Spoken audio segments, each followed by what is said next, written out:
Hi there. This week on the Cold Turkey podcast, I'm with Christine. It was, again, still so humbling. I'm so grateful that I can be running that podcast and enjoying every guest that I have on. This week is no different. Christine was super open about our early life and, everything she's gone through. And it was a great story, and I don't want to spoil anything out of it, so I'm gonna leave it to you to discover Christine. I'm just gonna leave you with if you could share, let the podcast know to your friends, parents, peers, anyone you know that would benefit from listening to that. I encourage you to do so. Subscribe to the Instagram page, subscribe to the Facebook page. They're easy to find. They're easy to recognize. You just type in Cold Turkey Podcast or Podcast Cold Turkey. You're going to find the white and blue logo. And without further ado, here's Christine. Enjoy.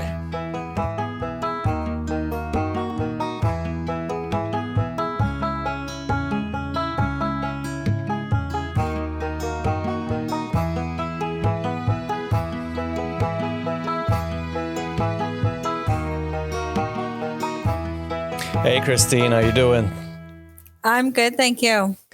I'm going to start, it seems like a mandatory question that I do ask every one of my guests since March, especially in sobriety and especially with, the fact that, we're in sobriety, we're being, we do get used and we do get, encouraged in proximity and human contact and, either through hugs, but mostly through intimacy and, and I mean intimacy, not in a proximity, let's say that way, but in the sense that meetings and and the huggings and all that stuff means that we do get close to people, and the pandemic has kind of shut that thing off.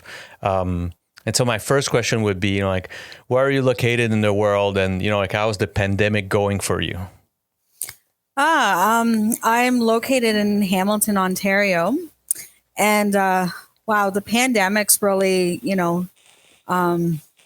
it's different. It gave me another sense of being able to really get to know who I really am. And, I was going to meetings before the pandemic started, and it really did a good impact on myself as well as some of the other people that I've been hanging out with. And not being able to go to face-to-face meetings really put a damper on my life.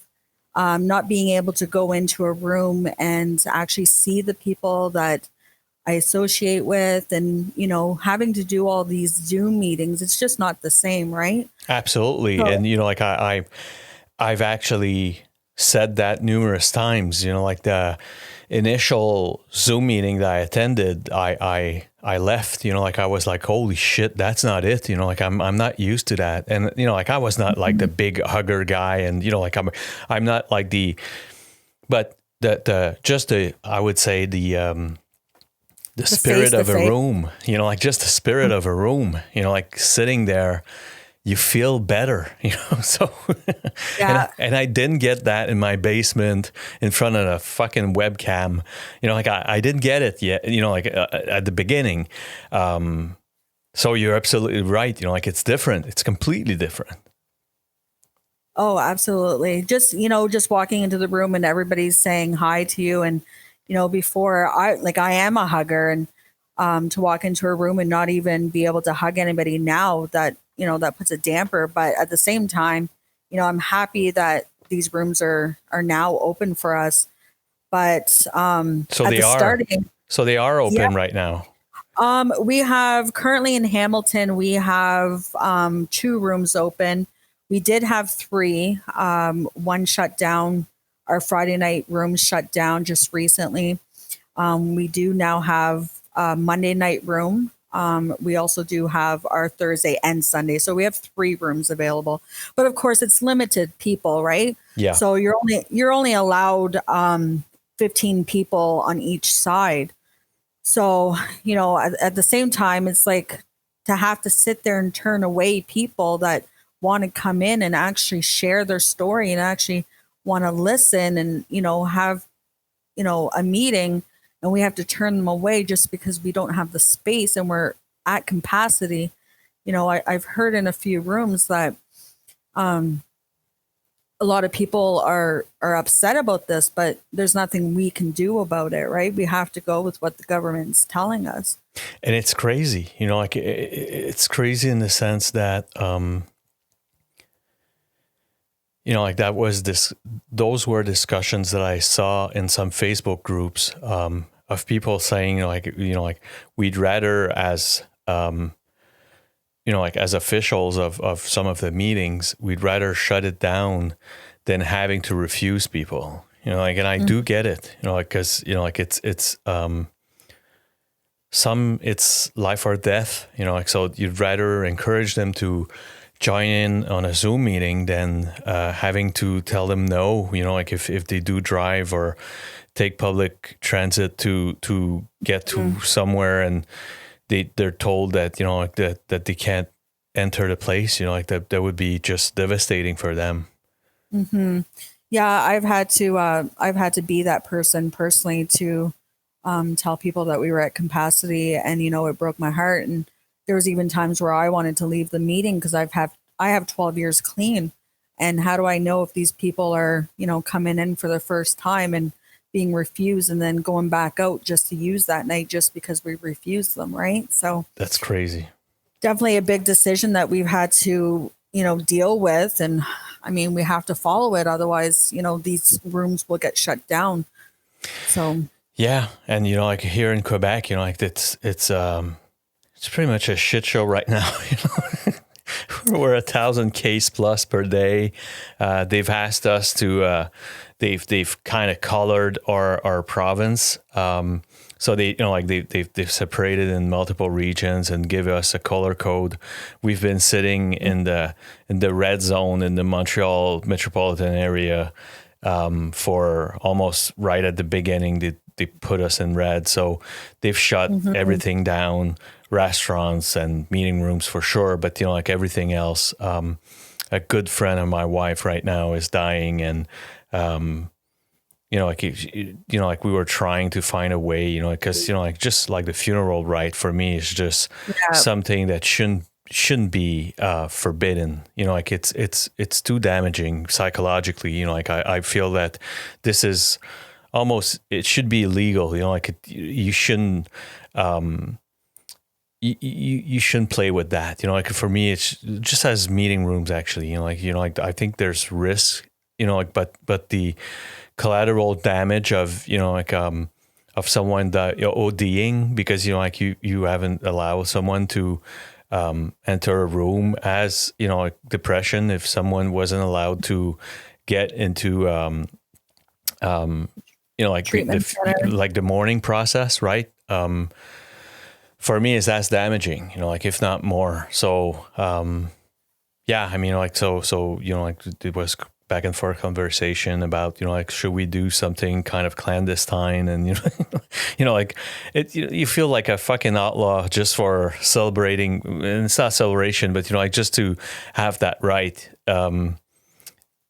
that ritual of at least going through the the full mourning process, so anyway, so it's just crazy right now. Right. Just crazy. Yeah, it definitely feels like something was taken from us, right? And even the members that are trying to get into the treatment centers, I have a few friends of mine that are on the list, and it's taken forever, whereas normally it wouldn't take that long, right? So it's hard to see, and I have a few of my friends that relapse, and I've lost a few friends over our Zoom meetings. Even they were showing up all the time, and then all of a sudden they're not showing up anymore, and you find out later on it's because they relapsed because of the whole COVID thing. So definitely one day at a time, that's for sure. So absolutely.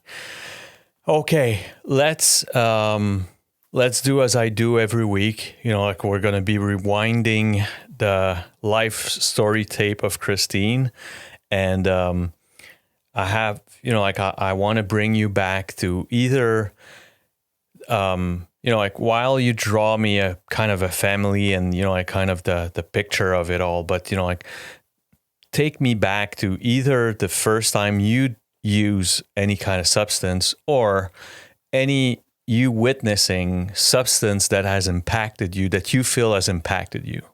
Mm-hmm. I want to say the first time I actually ever used any type of substance was probably when I was 11, 12 years old. My family and I, we had a trailer, and, being teenagers, we would steal some of our parents' alcohol and cigarettes, and we'd all go to this one little area when we were, at nighttime and everything. And we didn't think anything of it. We would just go and grab the alcohol and whatever we can get our hands on, really. I mean, it looked like a buffet at the end of the night. We had some Coors Light and Budweisers and whatever our parents were drinking. And I didn't think my problem started then. I thought it was just us being teenagers. And but I want to say my problem really started when I was 13 years old. I had some trauma that happened, and I started off slow with, just the smoking of the weed and drinking the alcohol and having bonfires and partying a lot. And over the summer, it was mostly during the summertime. And I started realizing that I had an actual problem when I would, bring alcohol to school. My first class, it was drinking vodka and orange juice and sneaking off to go and have cigarettes and smoking weed on my lunch break. But to me, it was just a small problem. It wasn't something big. It was just me being a teenager, right? And trying What to kind of enjoy kid were my you? life. Like, you mean before all this? Actually, I usually ask the question about, kind of your relation with authority. The reason why I ask is that, what was your relation with the inside authority, meaning your parents, and eventually, the first outside source of authority is school, right? It's the first time that someone else, but from your parents, actually tells you what to do. Yeah. What Yeah. was your relation with, both of these side of the coin? With my parents, I came from a family of like a broken family. I had, my biological dad who took off when I was real young, and I was raised by my brother's dad, and there was some abuse in there. But I was a very caring, child. I was very respectful.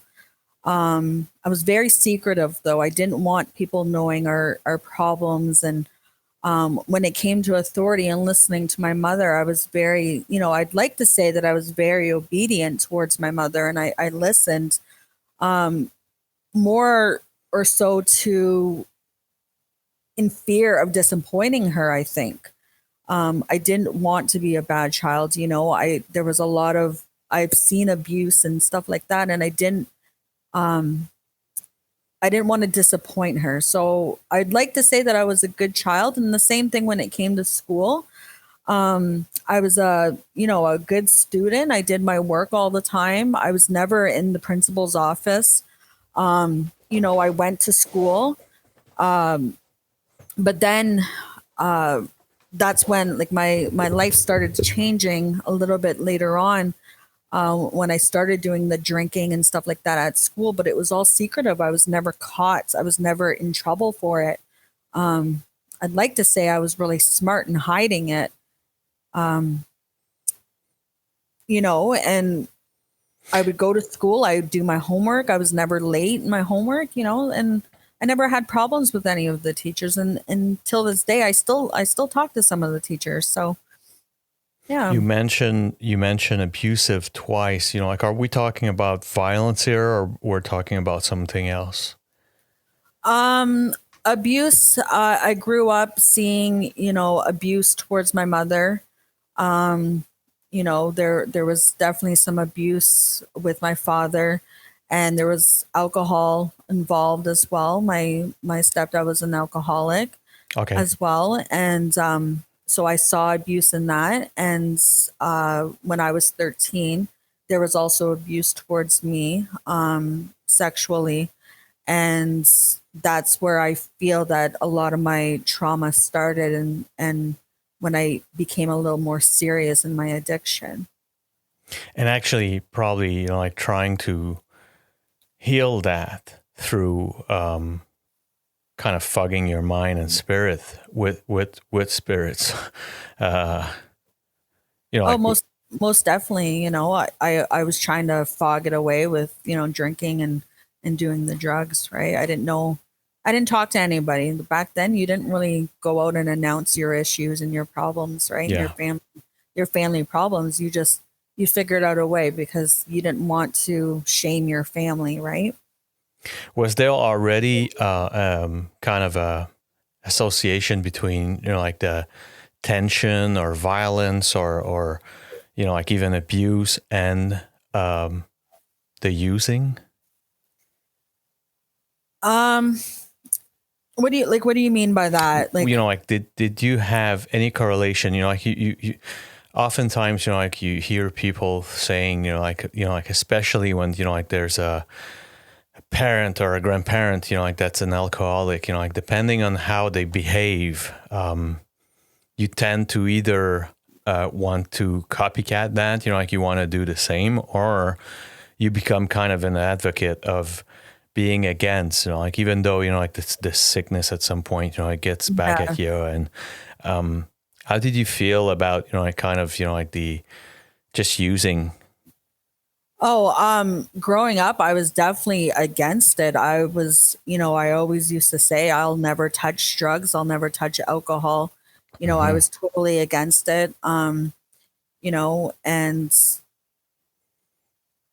I was really ashamed when I went down to that, like down that path. And, Were you ashamed, or, like you would kind of excuse it and saying, well, mine is different, or, like, or you already knew that it was pretty much the same shit? you know, I never really tried to downsize it. I always knew that, drinking's like doing drugs is doing drugs. I never really sat there and said, well, I have an excuse because of this or because of that. Either way, I knew it was wrong, and I didn't know how to get out of it, right? I just knew that whatever I was doing was helping me feel better. It was helping me erase the things that I've witnessed, and it helps me, be able to live day by day. I didn't have to think when I was drunk or when I was high. I didn't have to think anymore, right? All the problems were gone. And even when I didn't drink the next day or do drugs the next day, I was like, it got to a point where I had to continue drinking because then, and doing drugs because the problems were coming back. So I just, I found it easier to just get high and get drunk, and those memories were erased. How did it, like you said that, like school, it was almost like if like they didn't know that, like you were kind of going down a downward spiral. How did it escalate? How did it escalate? Yeah, for you, like, I mean, like in terms of using, because my guess is that, like it usually starts by weekends and, Yeah. um, yeah. Well, when I was in high school, it was definitely just the alcohol and the weed, up until grade 10. And then I started using pills, because, after a while, the weed is no longer, doing its job. So it was always the next best thing. I was stealing pills off my mother. I was given pills from friends at school, buying them off the streets. So that was my next thing, was definitely, opiates and the pills. And then, but I really got into it when, after I graduated. I moved out when I was 19, and that's when really everything started going downhill for me. I was starting to get other drugs, the stronger drugs. My DOC was definitely the cocaine. And, you know, just the weed wasn't enough and the pills weren't enough anymore. I had to go to the next best thing. So I had to buy more alcohol. I had to buy, the stronger drugs just to get through every day. What was your kind of your education ambition at the time? Did you have any? My ambition when I was younger was to definitely work with children. But when I was, 19 years old, I had gotten accepted at George Brown University when I was 17 years old, or college, sorry, when I was 17. And I gave that dream up because I had no longer had an ambition. I felt that I was already too far gone, right? So when I was 19, I was working 2 different jobs, and to tell you the truth, I had no ambition. I had no excitement to do anything. I was honestly just living day by day and making sure that, if I lived the night, then it was a good day. So already at 19, you're, kind of on the wrong side of the coin of the one day at a time, having enough dough to buy your fix and making the night, if you could, knock on wood and then wake up the next day and start over again. Yep. At the age of 19, yeah, I had, I couldn't see my future ahead of me. And, I knew that it was life or death. And I never knew if I was going to wake up the next morning. I had a couple overdoses, and I've come close to death a few times. Some of which my family doesn't even know that. And, that still wasn't enough to scare me. I didn't know any other life. Speaking of which, how did your family reacted? Because I guess at some point, even though you said that, school didn't realize that you were developing a problem or actually, kind of feeding the beast of that problem. I guess, either through sixth sense or just by actual behavior, your parent must have realized that something was wrong. How did they react to it? Well, my mom was heartbroken. I was the result of, I don't know, I want to say a mental breakdown, where she wouldn't come out of the house. She was very disappointed, very upset, very sad. All the negative feelings were there. And honestly, I truly don't know if she knew how to handle it. She knew that I was out on my own. And, I feel that I've had conversations with her numerous times about how she always worried about that phone call ringing in the middle of the night and thinking that it was me, that so I they would knew that it was, so they knew that you're, that it was dangerous, that they knew that, like we weren't talking about, like weed smoking and, like kind of the casual thing. Yeah, I don't know if my mom knew that I was doing coke. I know that she knew that I was doing pills and stuff like that, and the drinking, the excessive drinking, and the weed. But I'm not sure if she knew that I was doing the coke. And to be honest, to this day, I don't even know if at that time, if she did know that. I think it was just years later that I ended up telling my mother that I was doing the coke. But I don't know if she knew how to handle it. And I think she just lived day by day and wondering if, she was going to get that phone call or not. And from what I'm hearing, your mom seemed to be a great codependent, starting with her own husband, right? Mm-hmm. Yeah, most definitely.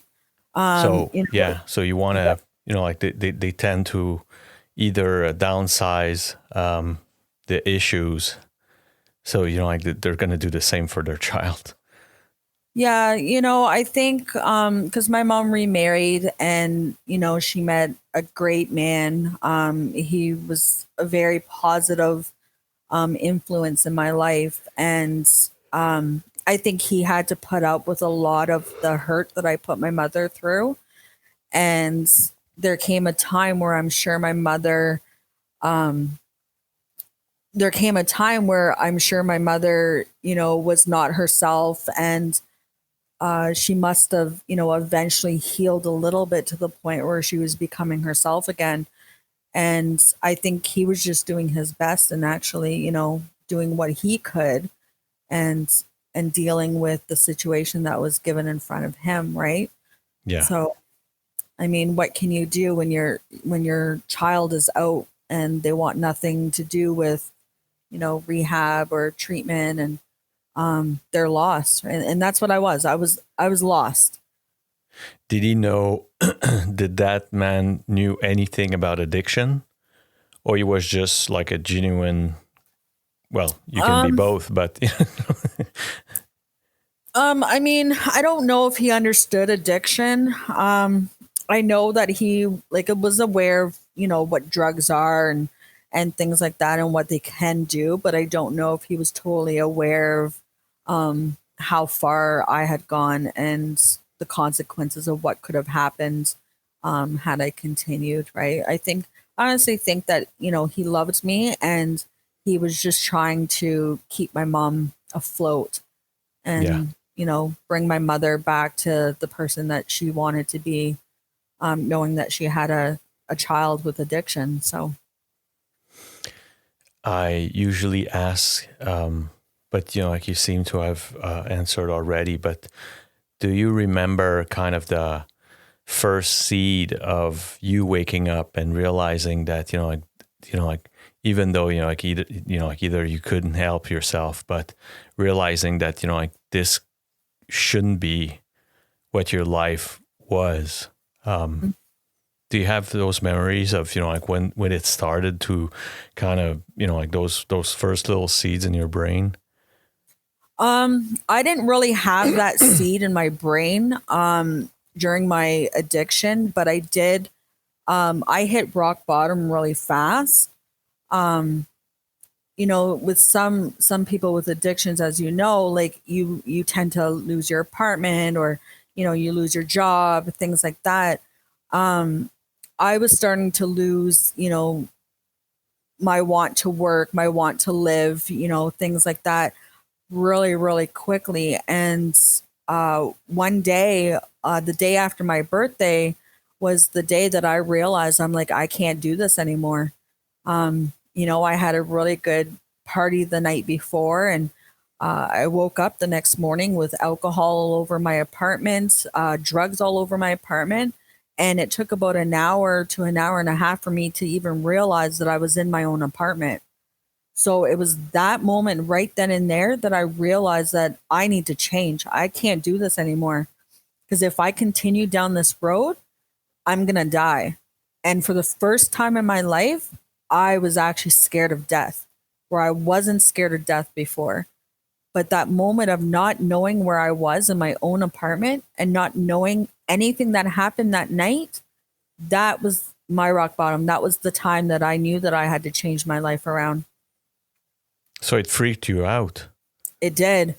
Yeah, I mean, I came close a few times. I OD'd a few times, and I'm not sure why that wasn't my rock bottom. I think it's because, the moment of waking up and I was alive, but at the same time, I had absolutely no idea where I was, and I actually felt that feeling, rather than waking up in a hospital, you know, and you're slowly coming out of it, right? I literally woke up in my apartment and I had no idea where I was.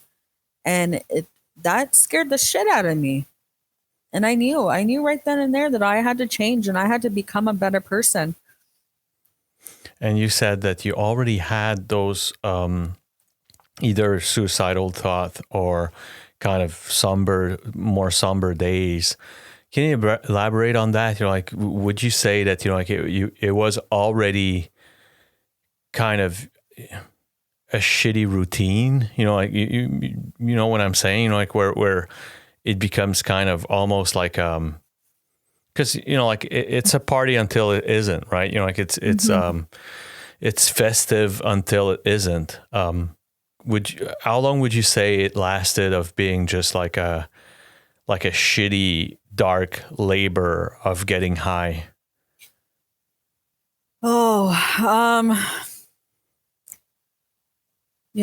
Probably 10 years. Took me. So it lasted 10 years. And so for 10 years, it wasn't fun. No, like you said, it was the party until it wasn't the party anymore, You go through these moments of thinking that everything's fun, and then you have to go through those moments where you don't have your drug of choice, and so you're taking something else just to give you that fix, and then you have to struggle with it. And this was a good struggle for me for about 10 years. I dealt with that, and like it was a shitty situation, like having, and I honestly, I don't know why I did that to myself. It was 10 years of my life that I'll never get back. But that struggle of having to sit there and wake up in the morning, and the first thing that you do, like I'm a smoker, and the first thing you do, it's not even to have your cigarette, or to go to the washroom. The first thing you wanted to do was get your fix. And it was a routine. It was a routine that you couldn't get out of. And, it became a part of my life for so long that I didn't care if I ate. I didn't care if I brushed my hair or showered or brushed my teeth. As long as I had my fix, then I was good to go. And I lived, I wasted 10 years of my life because like I didn't care. I didn't care whether I died. I wasn't scared of death at all at that time. Until that morning.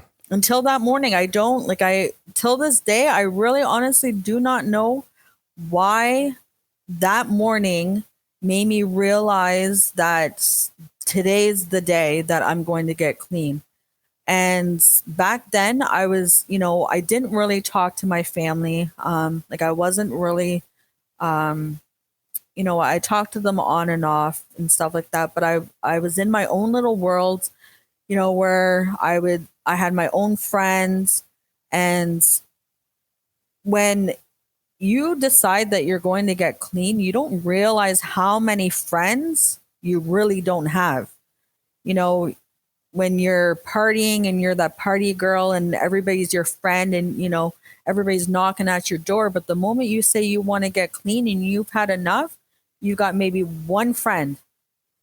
And I was able to count on one friend to help me get clean. And I did it on my own. I didn't do treatment. I didn't do detox. I was scared shitless of those places because I was scared of, I was scared of being told of what to do. And, you have to do this and you have to do that. And I was like, fuck that. I'm going to do it on my own.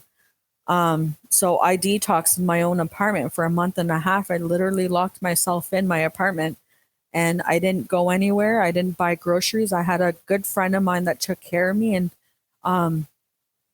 forced me to take showers, while I was detoxing. So you'd rather, you were more scared of a therapy than the hell you put yourself through.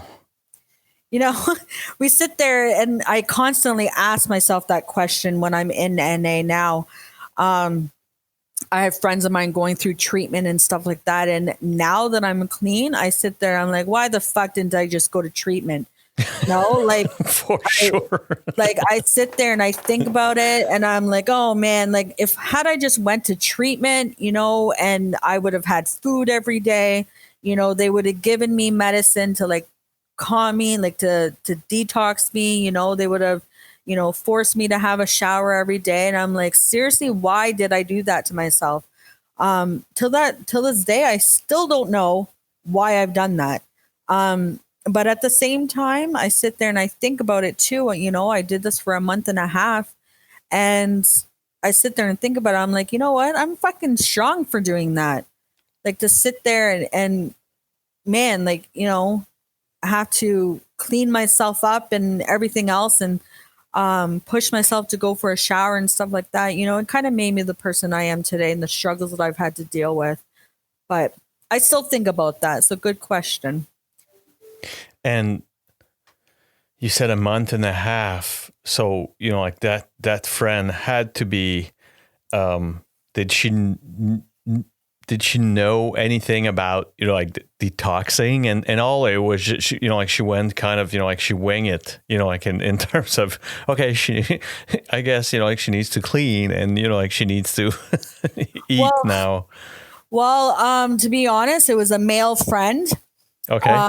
And he was a really good friend of mine, actually. And, I thank him every day for it, because he put up with a lot. He put up with my attitude. I was, if you know me now, I'm a little bit stubborn now. So, I mean, just imagine detoxing, right? I was probably a pill to deal with. But, for him to come in and I had to be so vulnerable, to do the whole shower thing, he would force me and to force me to eat. He told me back in the day that I was acting like I was a 5-year-old kid refusing to do his homework, So, I thank him. He's no longer alive today, but, but I thank him for what he's done. And he too, at one point, had an addiction. But he went to treatment. And I guess, I don't know. At that time, I don't really remember if he tried to ask me if I wanted to go to treatment or not. I think he just knew that I was pretty adamant that I was doing it my way. And if I was going to do treatment, then, I wasn't going to be clean. So I think he just went along with it and put up with my shit. So, and he did a good job, but he's no longer here with me today. So he eventually ended up relapsing, and that's another story at itself. But did when you came out of that month and a half, how did it go? Because did you know about the meetings and the fraternities and the 12-stepping? Did you know about these places at the time? When I came out, honestly, I knew of NA, and I was more familiar with AA, because I was familiar with it growing up. I didn't really know much about NA, but I thought I was cured. The month and a half that I did of detoxing, the moment that I was feeling better, and I didn't need help anymore. That was my mental state, right? I was clean. I was fixed. I was, a better person. I was outside. I was living life, looking for a job, things like that. So I had absolutely no interest in using the rooms. I had absolutely no interest in using treatments. Sorry to say it, I was a stubborn little bitch, back then. And I would like to say that I was a woman of, thinking that I had a lot of power and that I was able to do everything on my own. I didn't want the help of other people. And I, now that I'm a little bit more, sensible, I look back at that and realize that had I went for the treatment and had I went to the rooms and walked into the NA rooms, that, I probably wouldn't have been as fucked up for so many years, So even being clean for so many years, I was still fucked up, and I didn't realize it until 2 years ago, to be honest. So it's only 2 years ago that you decided to, well, not decided, but that you reached out to resources. Yep. 2 years ago, my dad passed away, and I was ready to pick up. I did, and I ended up,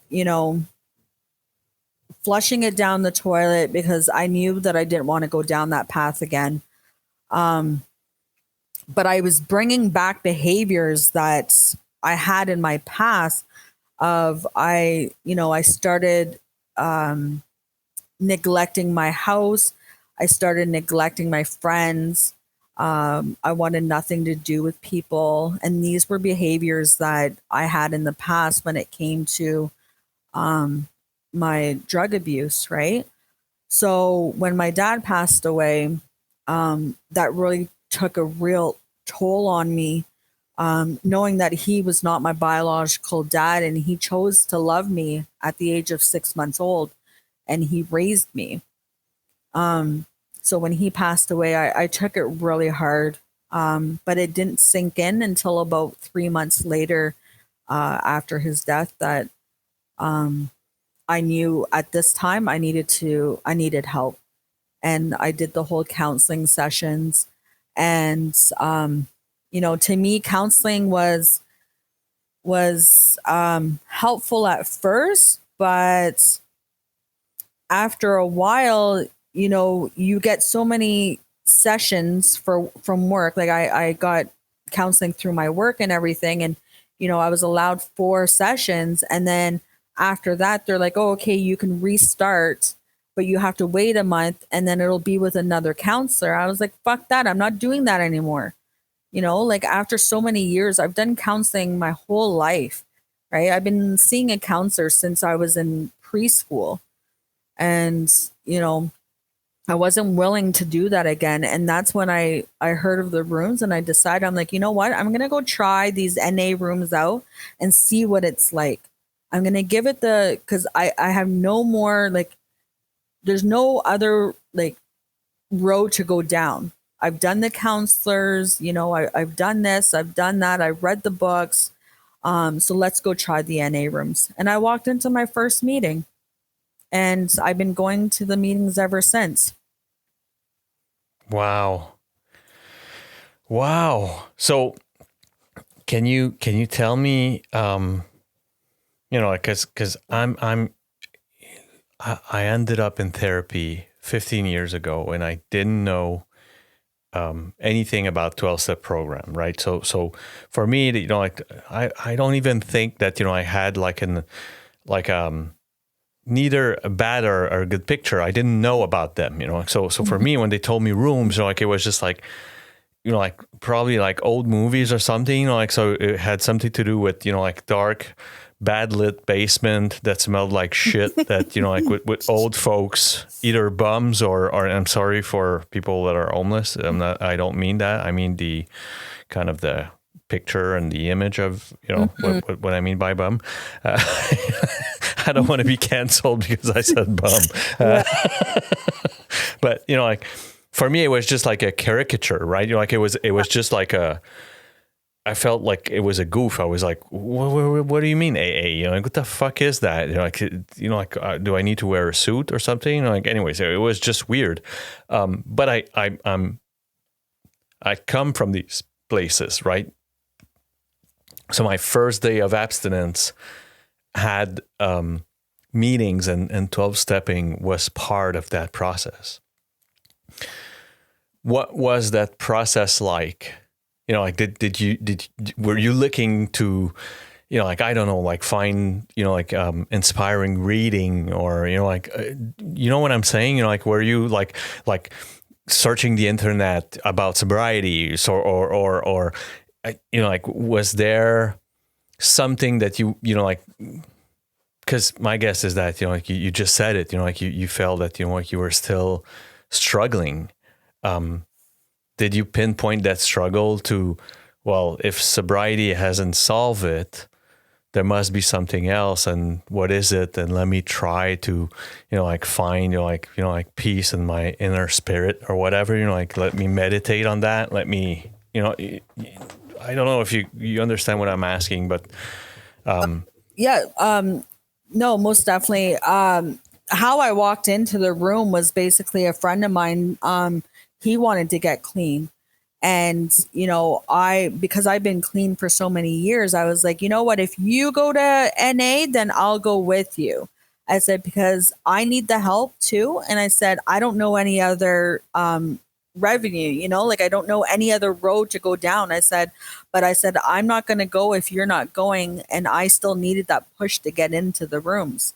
But before that, Christine, did you do any, like a Buddhism reading or Dalai Lama, like were you a quote writer, like where I was a part of a journaling group. Okay. I was doing a journaling group for a little bit, and that seemed to be helping a little bit. So there was some tools used. Yes, most definitely. I did. I was journaling, and there was a group that we would attend. I believe it was once a week that we would meet up, and we would have topics that we would talk about, and we'd write about them, or you just write about whatever you wanted, and you had the choice of whether or not you wanted to share. My first meeting or journaling session that I ever went to, I had contacted the person that I found on the internet, and I had given a subject title in a suggestion to write a letter to a loved one who's passed away. And I almost didn't go, but I went, and I wrote that letter to my dad. And I wasn't going to share, but then I was like, you know what the fuck am I doing here if I'm not going to open up, right? Yeah. So I shared, and I cried my first time. And there was people in the rooms that were very welcoming, not in the room, sorry, in the journaling session that was very, very welcoming. And then next thing you know it, I'm, going to the next journaling session and then the following one. And then I started helping to run them, and I started doing events with them and running events and becoming a big part of this world of working with people with mental illness. And that's how I met my boss today. Actually, she came and did a speech at one of the journaling. I have two jobs. I work for like the school board, and I also work for a company called Comeback Snacks.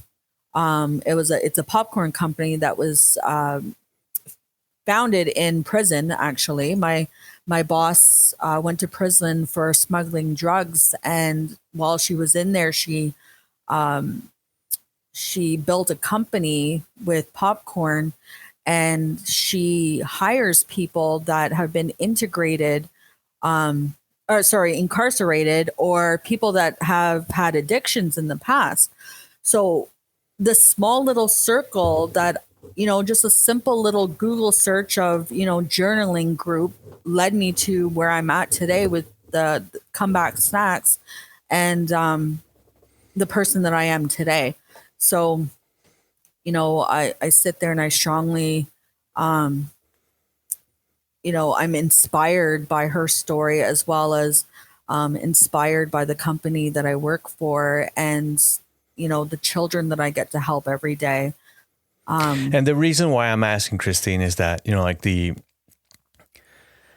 I hear a lot about, like kind of the dry sober, right? Like the people that, like are trying the sober thing and, like don't have like a toolkit. Yeah. And, you've done it for almost 10 years. And, but, like I want to hear if there was or wasn't any kind of struggling, not having any tools to deal with that sobriety, except, like just not using, because I hear a lot of, like I can't, like for me, it's something that I don't know about, because, you know, like I was given that toolbox. You know, like I'm not saying it's the best. I'm not saying that, you know, like it's the only one. I'm just saying that, you know, like I was given a toolbox in therapy. So, and that was day one. So I don't know any other way than given the toolbox on day one. And, you know, like that's why I find it so interesting to hear your story, Christine, because, you know, like there's a 10 years there that you weren't given any tools to cope with that sobriety, because, you know, like most will say that, you know, like using is only the Band-Aid on some other, you know, like other stuff that you got going in your life, you know, like either by burying them in booze and in drugs, or any past trauma that, you know, like you want to forget about. So not having a toolbox saying, well, drugs or, you know, like substance use is just like the coping mechanism, you know, like you know, like you haven't coped with, you know, like what's really, you know, underneath it. And so that's why, you know, like you know, like I'm asking so many questions about that, because I'm still hearing about people being scared shitless of, you know, like going into meetings. And, you know, like I'm the first one to advocate that, you know, like meetings are a bit to blame of that, you know, because it's still under the, you know, like under the argument that, you know, like it's anonymous, that they make it a bit shady, you know, like that, you know, like they make it a bit mysterious and a bit almost inaccessible, and sometimes. And, you know, like they're to blame for that. You know, like I find, you know, like I find it a shame that it's not more open and, you know, not more welcoming than it is. I think it's their fault, you know, like, and you know, like I've been saying that to a few younger people that, you know, like I've asked them, you know, like I've never seen, I've seen so much shit publicity in my Instagram and Facebook feed, but never seen one from AA or NA. And, you know, like I wonder why they're not there. They probably still have a, you know, like a had in the classified of the newspaper, but, you know, like, do you know anyone, you know, like under 30 that still reads the newspaper? You know, like really? So, you know, like how do we make meeting rooms? And, you know, like I'm going to repeat the same story, but, you know, like I did some research, and, you know, like I listened to a guy that did some TED Talk equivalent of, you know, like the origin of NA, and, you know, like at the same time, he kind of explained the origin of AA and all that, and was explaining, you know, like how important anonymity was at the time. It was because some of the counties, some of the U.S. counties and U.S. State could jail someone just under the snitching of your neighbor saying that you should be, you could be a drug user. And so you could be jailed just for someone telling the authorities that you're a drug user. So there are some archive photos that you can find online that people are wearing masks when they're attending meetings. And that was the reason why it became so important at the time of being anonymous. It wasn't for, you know, like all of the excuses that people are giving today. It was because, you know, like you could be jailed just for someone saying, hey, I just saw Christine getting out of a room, and, you know, like that room is full of drug users. And you could be jailed just for that. And that's why people were wearing masks. We still are now. And, the irony, right? Yeah. But you know, like saying that, I think it got a bit lost in translation in the past 80 something years. And today, it you know, like it stays like that, you know, like a bit shady, you know, like you know, some rooms are, you know, like just either hard to find, or, you know, like even, you know, like it's dark lit, and, you know, like you're just like, wow, okay, you know, like I'm you know, like good thing that I know where I'm going, because, you know, like it's there, really. No. So that being said, this is, well, for on my end, this is the only, pretty much the only method that I know of coping with my sobriety and dealing with my sobriety is through those 12-step programs, both AA and NA. And but like you went without for 10 years, and like I'm just curious about like, was there because what it's a funny story, but like when I stopped 12 hours actually before going in therapy. And I left home filling my luggage with some of these, like One Good Thought a Day book, and, like some of the Buddhism spiritual enlightening book. And, like I had like meditation in my iPod, and, like I had all kinds of shit that I had bought, like in my drug use, like trying to find, like a meaning to my life, and well, sure enough, when I got in therapy, like they opened my luggage and said, well, if you won't need that, and you won't need this, and you won't need that, and to give me your iPod and so on. But that, like it shows you that, like I had good intention of, like trying to at least heal a bit of my spirit, like even when I was using. But yeah, like you went without any of those tools, it seems, though. Yeah. I definitely went out with those tools for a really long time. Like I said, up until 2 years ago, when I walked into the rooms. But before then, like I said, I did do the journaling, and that really did help me. And like I mentioned before as well, working for the company that I work for, I was really able to find myself in that company, just because I was able to be open with the fact that I had an addiction, right? My other job, where it's a professional job, I couldn't be as open. So me being able to work for Comeback Snacks, I was able to sit there and talk about my addiction. And I think that was one of my tools. That was definitely a tool in my toolbox, was definitely the journaling, and a job that accepted people with addictions, that was willing to sit there and talk to you about, your drug of choice and how you felt in the past, and didn't judge you.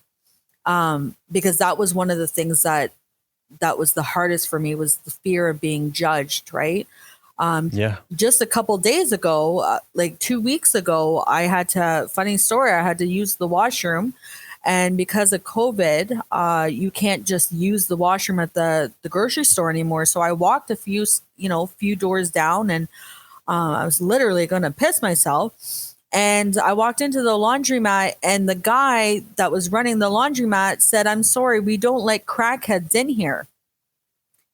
And I looked at him, and I said, the first thing I said to him was, "You either let me use your washroom or I piss on your floor." And I walked right past the washroom anyways. And then I walked out pissed off at the world. I'm like, he just called me a fucking crackhead. That's crazy. And I haven't done drugs in 12 years, and I've never done crack to begin with. On top of it. So like it pissed me off, but at the same time, it made me realize, like, you know what, I still have this thing on, with my, I don't know, the way I look maybe, or the way I perceive myself, that, that I was a drug addict in the past. I don't know what people are seeing, right? About a month ago as well, I was in the dollar store, and I had the security guard following me around. I'm like, how fucked up is this world right now, when I used to steal, I used to do all this illegal stuff, and I never got caught for it. But now that I'm actually like a good person and, doing stuff legally, now is when people are actually like coming after me, like, how fucked up is that? When I'm sitting there at Walmart, during my addiction time, and stealing, and nobody's coming after me so that I can get my fix, right? But then I'm actually, I have 2 jobs, I pay rent, I pay bills, I pay my taxes, and now I have people coming after me. So I was taking the offense to that. And I actually had to talk to my sponsor about it because it was really affecting me. And I'm like, am I not, healing? Am I not doing a good job? Am I not working my steps properly that people are still judging me? And she had to talk to me. She's like, you know what? It could have been just a coincidence that, this happened, or maybe he was having a bad day. Maybe a crackhead did walk in 5 minutes before you. Like, you don't know the situation, right? So I had to take a step back and actually realize it's not me. And, it was probably them having a bad day. And I moved on with it. So I'm learning that process. Yeah. And it's, at the same time, like I was probably one of, like I was a big weed smoker, and, like it was weird that I went from being asked so many times for rolling paper. Like I wasn't smoking a joint right then and like on the street, but, like I would be asked if I had, like either a light or a rolling paper. So, like there was obviously like a weed dar, like a radar for weed.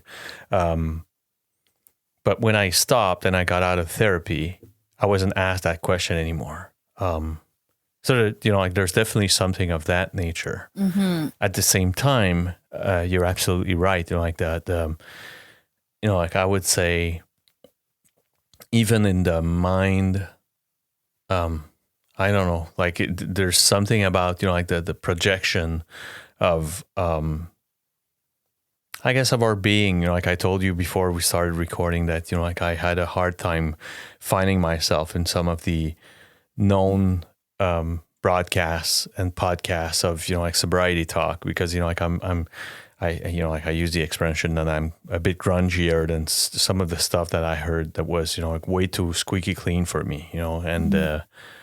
And obviously it shows it shows in my behavior and even on my day-to-day job, like I can tolerate more, I would say, a darker humor, for example, or like, I guess, like a bit of a tougher, I like it when it's tougher. Mm-hmm. And so, like it shows in my behavior, it shows in me having a harder time dealing with stupidity, like like the example of, like having that person at the laundromat giving that kind of comment, I would have probably lost my shit, Like. It was hard, but I also know that I'm a better person than that now, right? Old behavior. For sure. But, like when, it's funny because in therapy, someone, like told me to, there was someone, that was in therapy at the same time as I was. And, he said so many stupid things, like it was just fucking crazy, like, and I was losing my mind over this guy. Like it was just like, I'm going to knock this guy teeth out, like this is so fucking crazy. Like he would get under my skin so bad. And, a therapist told me to, classify them, on my end. So he said, okay, so you got 5 fingers. So the first finger, your thumb, would be, you don't even tell someone, and, like he understands and he knows how to do it. And then, like you got your index that, like you need to tell him once or just look at him once, and, like he understands and fully understands and knows how to get shit done, like, and then you got the third finger, and, like the middle finger is someone you need to tell him like a few times, but he gets it, and, like he understands, and, and then, like your ring finger would be, okay, so you tell him, and, like you show him and you explain a few times, and you show him how to do it, like, and he's going to get it, like, and he's okay. And then like your pinky finger, like, however many times you're going to repeat it and show him, like he's never going to fucking understand it, like, and so, so every time you meet with someone, you know, like you just need to press that finger, you know, like just, you know, like you don't need to, you know, like do like all kinds of hand signs or whatever, but you know, like you can just touch that finger in your hand and say, okay, this guy's a fucking pinky, you know, like there's nothing I can do about him, you know. This guy's definitely the thumb. Yeah, exactly. And you know, like so you get some people that, you know, like whatever you say, you know, like that, you know, like you're not going to change them, and you know, there's nothing to do about it, you know, but it still gets under my skin sometimes, you know, like it's just it's a bit of how I am, you know, like and that you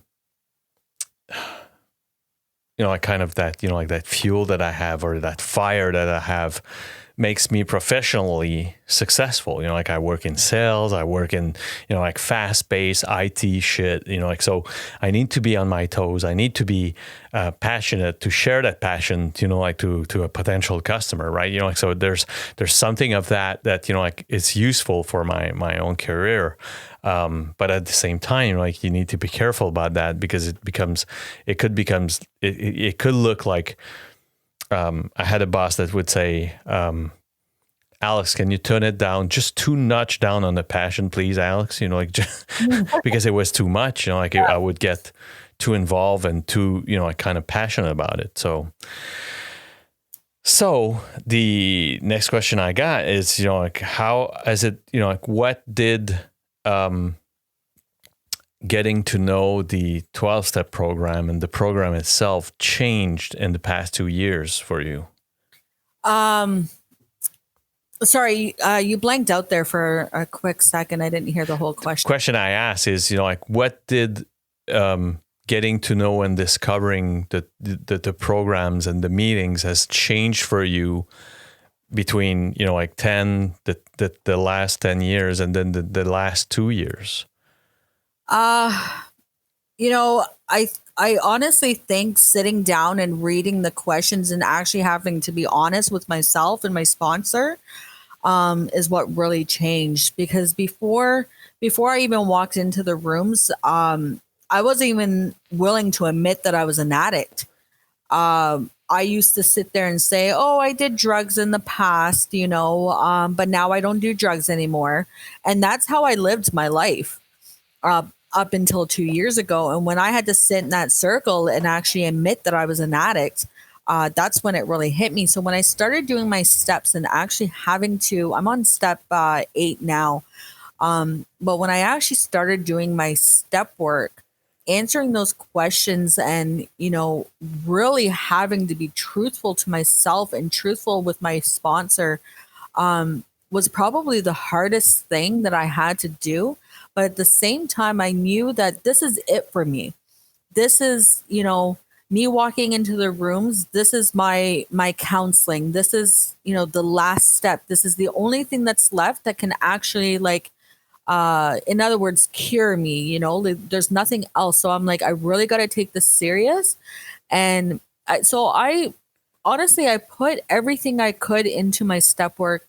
I answered my questions, and, you know, I had to be truthful to myself, whether I liked the answer or not. I knew that that was the only thing that I can do, because to me, this was my last step.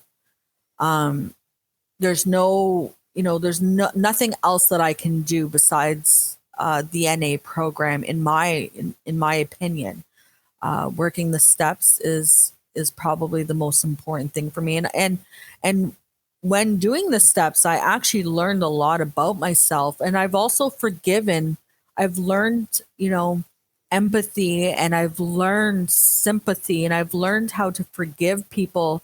And since I've been doing my steps, I've been able to take a weight off my shoulders and actually release all this pain that I've had for so many years. And it was this that did it. And not counseling and not talking with other people, not journaling, even though journaling did a lot for me. But it was me having to do these questions and find myself. And I regret not doing this years ago. I wish I would have done this years ago. I would have, felt more at ease, and I'm the happiest that I can ever be. In my 37 years of life right now, uh, I'm actually like at a point in my life where I'm happy. I feel that I'm an influence to other people. I feel that my story matters, and it's because of my step work, and it's because of NA. Um, so I mean, without the rooms, I don't know like where I think I would honestly still be struggling with, the demons that I've had inside me for so long. And would you say that finding peers is also something that helped, like just finding others that has gone through similar struggles? Oh, definitely. One of the things that I say is most important when walking into a room is getting numbers. There's not a day. There's about 4 people now that I sit there and I text every day and I wish them a good day, whether they're having a shitty day or not. And, every day I'm reminded that I made their day, or, you know what, I'm sorry I didn't get a hold of you yesterday, but I was having a shitty day. Can we talk now? And I constantly remind people in the rooms that it's important to get the numbers. You don't know if you're going to have a connection with these people or not. But when you see someone walk in for the first time, it's already shitty having to walk into a room and admit that you're an addict. But to be able to walk into a room that's welcoming to you and actually sit there and meet people that are just like you, and to know that you're not alone, is probably the best feeling in the world. So we encourage all the time, to grab numbers and talk with the other peers that are in, the NA, and as well as, if you can talk to the people that you work with, depending on what type of job you have and stuff, it's important to talk. Because if you hold it in, it's just, secrets kill, and eventually it'll eat you up alive. So yeah, that's my best advice when walking into a room, and I'll be the first to, sit there and introduce myself and introduce my name, and try to get to know somebody if I can, and who knows what kind of impact I'll be able to do to that person, right? And the last question I got for you is, like how are you doing now? Now, I'm doing really good. I've got 2 jobs that I love. I have a husband that's very supportive. I've got true friends, friends that are actually real friends and not, there just because I have drugs. I have beautiful nieces and nephews, and family that, care about me and love me. And I mean, like anybody, we all have our struggles, and we all have our, shit that we have to deal with on a regular basis. But I'm truly happy that I'm here today, and that I'm actually alive to talk about this and share my story with others. And so, if what I can say one day to the world, if I can help somebody get through their rough day, and let them know that they're alone, that they're not alone. Sorry. I will do that. So today I'm okay, and I'm happy to be alive. That's awesome. The last thing I'm asking you is, and the reason why I asked is that, I didn't ask you before we started recording, but do you make yourself present online, like through social media, like just by like by trying to inspire others? Or is there anywhere that people can find you or see you in terms of, like your kind of your own journey, your own sobriety journey? Yeah, I don't have Facebook, but I do have Instagram. People can reach me at Frenchie5_1983. Yep. So it's FRENCHY 5_1983. So, most of my Instagram is based on recovery. I don't do the dinner plates and stuff like that. I'm more interested, I'm more interested in, things that I've done for the company, and, inspirational quotes and stuff like that. And a lot of people that I have added is all based on sobriety. So yeah, anybody that wants to, connect with me, then, I'd love to chat. Awesome.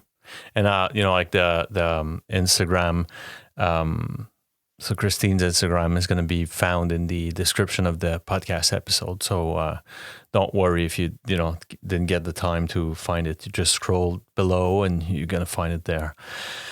Christine, I have to thank you. As I told you before we started that recording, for me, it's a crazy journey. I would have never imagined that reaching out to strangers and, like being inspired by some of the posts I see, and then, like reaching out, taking a chance and reaching out into people that I don't know and inviting them to that, to that podcast, like would be not only people would accept it, but, like people would embrace being part of that journey of mine, part of that adventure that, like I've started a bit more than a year ago, and cannot be anything else but thankful for your participation to it. Mm-hmm. Well, thank you so much for doing this. I ended up finding you through someone else that was mentioning that they did a podcast, and I was like, how can I reach out? So thank you for everything that you've done for us as well. It takes people like you to, inspire the world. So thank you, and keep doing what you're doing. So that's really appreciated. And, like I just want to do my, like a bit of my share, like it's, for me, it's just, like I said, like there's, I think there's a piece missing right now, like, especially with those new platforms. I think there's a piece missing, and, I'm filling that gap while, some of the more, I would say, official authorities of, of these movements, gets involved as well, and until then, there's going to be at least that podcast that, broadcast, a message of hope, and that, in that new media. So, yeah. Well, thank you so much, Alex. I appreciate it. Thank you. Bye-bye. Bye now.